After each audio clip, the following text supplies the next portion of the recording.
Nalugwa Gloria is the country director of AIESEC in Uganda, the world's largest youth-run organization. She joins us now live from Kampala.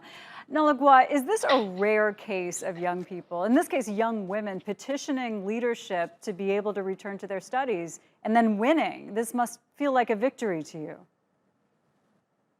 Yes, for sure. It is a victory to us as the young girls here in Uganda, seeing that many fellow young people can go back to school even when they have become pregnant and when they have children. Yes, it's a lot of victory for us. I've seen that the government recommendations are such that if a young woman gets pregnant, she's recommended to stay home 3 months into the pregnancy, which is quite early, and then stay home 6 months after she gives birth. I'm assuming that is to take care of her health and the health of her child, but what's behind that decision? And is that set in stone, or is it up to the student in some cases? The thinking behind this one, from a culture perspective in our country, pregnant women are looked at as vulnerable.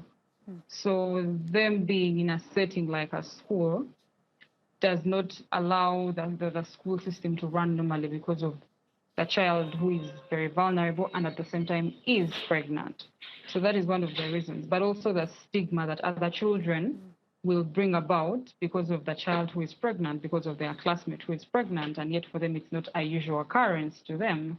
And our structures in schools are not designed to fit someone who is not pregnant, because someone who is pregnant is treated a little bit differently in terms of the health care that they need, in terms of the food that they need.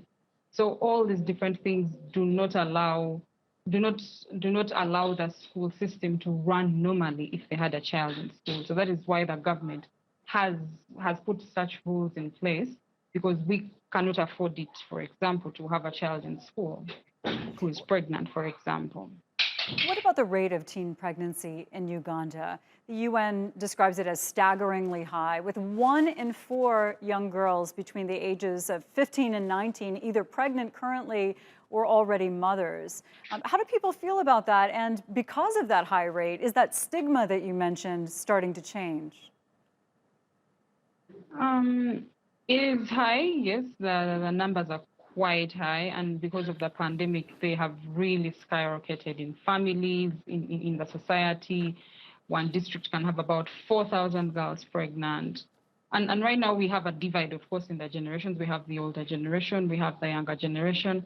According to the older generation, from a culture perspective, when a girl gets pregnant, they would marry off a girl. They would negotiate with the gentleman that made the girl pregnant and then marry her off, in a perception of punishing the gentleman. So right now, the older generation looks at it from such a perspective of, okay, the girl has gotten pregnant. Can we negotiate with the family of the gentleman? Can we negotiate and let the girl get married? But to us as the young generation who have maybe studied and don't look at things from a very cultural perspective, but look at this as defilement, it's outrageous on our side. We actually are more driven to see how do we get justice for these young girls who are being defiled, who are being denied, for example, the right to education. So the younger generation sees it from a different perspective. It's sad on our end that our fellow young people are unable to continue school afterwards because they have a child, though the older generation sees it from a different angle completely altogether. So it must take some bravery for a young girl who's 16, 17 years old to go back to school and face that and say, hey, I still want an education and I want to move on with my life. Yes, for sure. It is a lot of bravery. And the girls who actually went back to school are girls from very impoverished families where they don't have the ability to speak, where they don't have access to education and so many other things, access to real health care.